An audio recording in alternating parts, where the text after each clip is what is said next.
Today we're covering passing. Now this is an objective that many newbies struggle with. So we will cover concepts. We're gonna cover a nice, easy guard break that anybody can use, how to pass from there. And then we're gonna cover some tips that'll make all of this make a bit more sense and make it a bit more effective. So with that, let's jump in.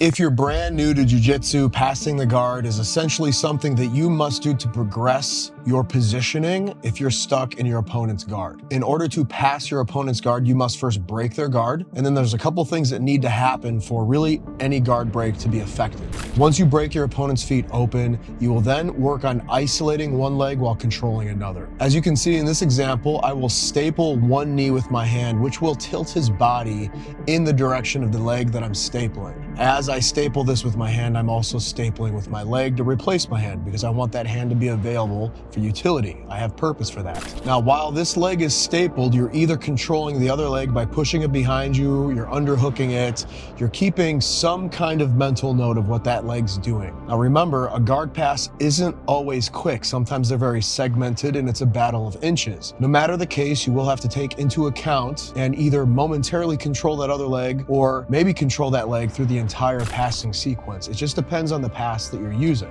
Now, once you have that inside leg stapled or pinned, it's under control, and you have taken into account that other leg, whether you have it under physical control or it's out of the way, you can begin to progress your situation. And generally speaking, we are moving into side control once we're passing that guard. On some occasions, you can pass and immediately transition into mount, but we're not worried about that today. We can cover that in a future video if you guys want it. For today, we're going to talk about transitioning into side control. Once you're in side control, you can start looking for your submissions, your pinning, or even your knee on belly. We're transitioning into mount. Whatever it is that you're looking for, whether it's a competition scenario and you're looking for points, you're looking for the submission, side control is a great place. It's much better than being in guard to look for that stuff. One thing that I noticed from my perspective is that white belts ask a lot of what if. Well, what if he catches me? What if he sweeps me? What if I can't get through his guard? The biggest thing you need to remember, especially right now as a white belt, is that you should be making those mistakes. Who cares if he catches you with a baseball bat choke as you pass guard? Who cares if he sweeps you? Who cares if you can't get out? You have to make those mistakes in jiu-jitsu to see progress. There's just no way around it, especially a white belt. So go ahead, put yourself out there, try the move, have fun with it, expect that it probably won't go right the first few times, and that's okay. You have to be able to make those mistakes because you learn from those, and those are your stepping stones to success. And I just want to take a quick break to give my sponsors, X Martial, a shout out. Not only does X Martial have the highest quality no-gi gear for adults and kids on the market, they also provide workout equipment and training tools, everything from resistance bands to grip work to abdominal work. You name it, they got it. On top of all that, they also have the X Martial Charity Initiative, where they help bullied or underprivileged people get help with their training fees and free gear. You're not gonna find a higher quality company out there. So if you wanna look as good as me and probably even better, get over to xmartial.com, use my code IRONWILL to save yourself some money, and look good while you sharpen your skills. All right, well, I think that covers it. Let's get back to the video.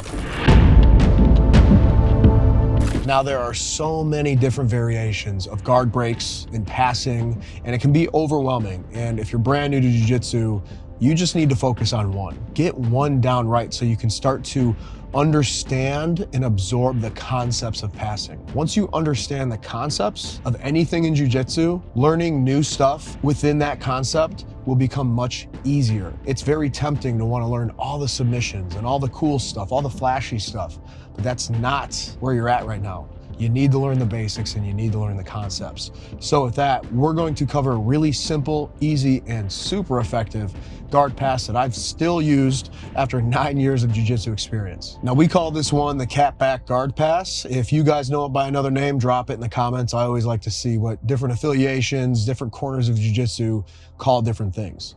but we call it the cat back guard pass. Essentially what you're doing is you are placing your hands just under your opponent's rib cage. Now I'm right side dominant, so I'm going to move my right knee into my opponent's tailbone. From there, I'm going to keep my left knee on the mat, but I'm going to slide that leg back, creating distance from his body, almost blading my body in comparison to his. From here, since I've moved my left leg back, essentially what I've done is tilted my hips and created some distance between my hips and his. Because this is happening, all I have to do is press into his ribs and round my back out like a cat stretching his back. And it doesn't matter how tightly he holds on to me, this will break his guard open. Now, I'm not going to sit here and sell you the moon and the stars and tell you this one will work 100% of the time, because physiology does matter. There's obviously a tipping point when going against people who are really tall, okay?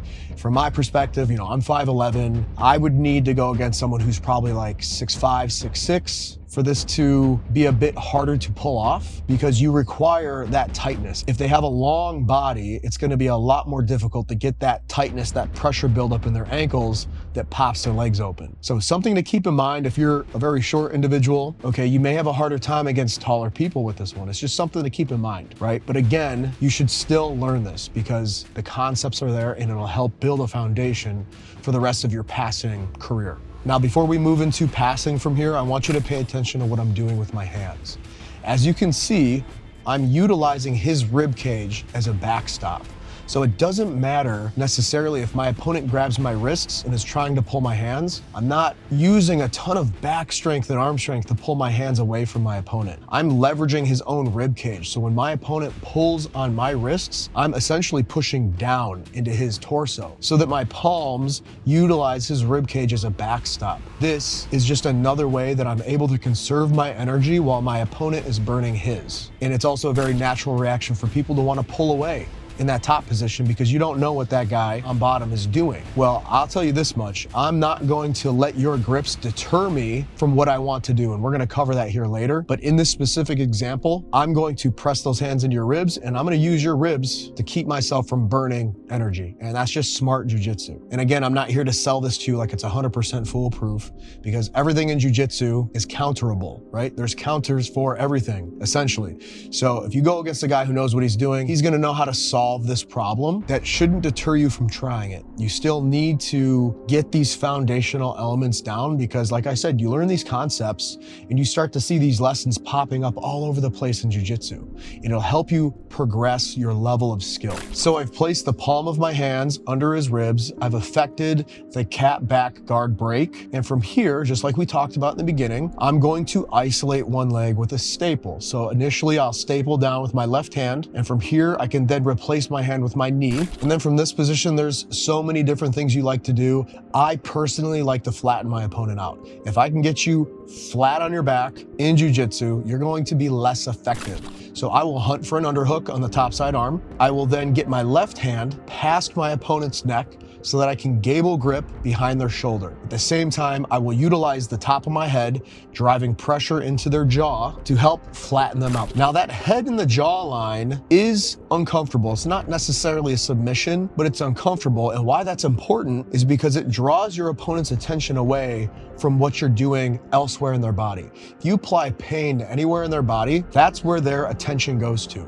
So if you are passing my guard and your head's driving into my jaw, you've got that underhook under my arm and under my neck, you've gable grip behind my back, and you're pressing into me, I'm thinking about how much this hurts. And even though it's not a submission, it's enough of a distraction to allow what you really want to do to happen, which is the guard pass. Again, this being a concept in jiu-jitsu that you can play with. If you can distract your opponent with fake submissions, right? Or pain techniques, pain compliance, if you will, you can take their attention away from what you really want. And that's just another way to set up submissions, sweeps, guard passes, a way to set up what you want. So think about that, remember that. Put that in your back pocket because as you progress, you will see this all over the place. Now from here, once my opponent's flattened out, it's very easy to knee slide through and drop myself into side control. And then from here, you can work whatever it is that you're trying to work. Now, lastly, addressing grips and not letting the fact that there are grips on your wrists deter you from passing. This is something that I've helped several people in person with, and I know that it was something I used to worry about as a white belt. I felt that if you had grips on my wrist, I probably shouldn't pass. And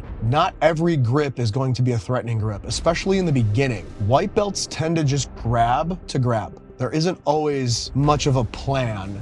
They're just grabbing because it feels safe, okay? Now, you work your way up to purple, even some blues, purples, browns, black, of course. There's a purpose for every grip, but that purpose isn't always a submission. So just because someone has your wrists in their hands doesn't mean you shouldn't try to pass. The idea that I really want to send home here is that you can still pass the guard if they have your wrists under control. And even in the gi, whether they have your lapel or they have a grip on your sleeve, that doesn't mean that you can't pass. And it doesn't mean always that you shouldn't pass. So as you see in this example, I'm effecting a guard pass even though he still has my wrists under control. I let him think that he has this false sense of security as I pass the guard. And as you can see, those grips that he had on my wrist didn't do much to prevent me from passing. It didn't do much to keep him safe. Now, where you do need to be careful is if you get one of your arms completely isolated.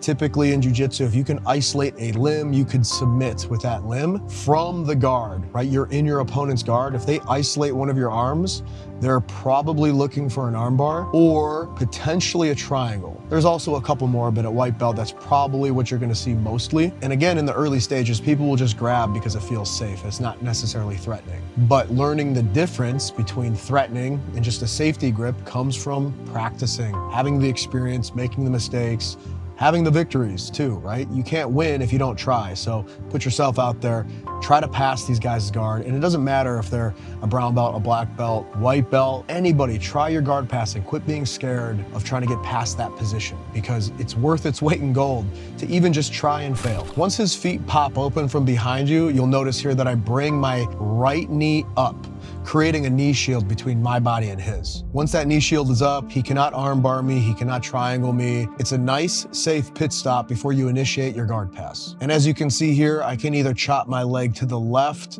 to tilt his body in that direction if that's the way I want to pass, or I can chop my leg to the right if I prefer to pass that way. Lastly, if you want to take your passing to the next level, or at least make it feel like you're taking it to the next level, learn to pass in both directions.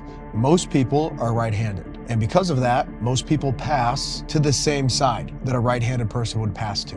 If you are feeling like you are getting stuck, passing in one direction, or passing to what feels like your strong side, start practicing passing to your weak side, because chances are the person that you're passing isn't used to anyone trying to pass in that direction. I heard of this tip years ago and I started implementing it right away, and what a difference it made. I used to have so much resistance trying to pass to the left because everyone was used to everyone trying to pass in that direction. And the second that I switched it up, even though it felt awkward for me, it also felt awkward for the person who is trying to defend the pass because everyone normally goes the other way. So if you can get semi-comfortable in going the opposite direction, the other direction of what you normally do, essentially becoming effective in passing in both directions, you will amplify the level of success you have when passing someone's guard. A little funny analogy that I use for myself that maybe you guys will like is, I had to put baby locks on all my cabinets in my kitchen because my cat will jump on the counter